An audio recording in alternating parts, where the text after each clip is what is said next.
Shqipëria dhe Kosova po tentojnë të marrin në gjirin e tyre sulmuesin e talentuar të Bayernit të Miniut, Ylli Gashi, sulmuesi 17 vjeçar që aktivizohet me të rinjtë e Bayernit, aty po shkëlqen duke shënuar gola në mënyrë të vazhdueshme.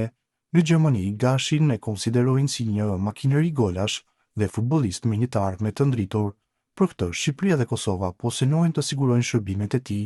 Bild raporton se së fundmi ka qenë trajneri i Kosovës Franco Foda, ai që është takuar me futbollistin për ta bindur shtëpiuaj për Dardanët, por as Shqipëria nuk ka qëndruar duart krysh, duke qenë se edhe presidenti i FSHF-s Armand Duka ka pasur një takim me futbollistin e Bayernit.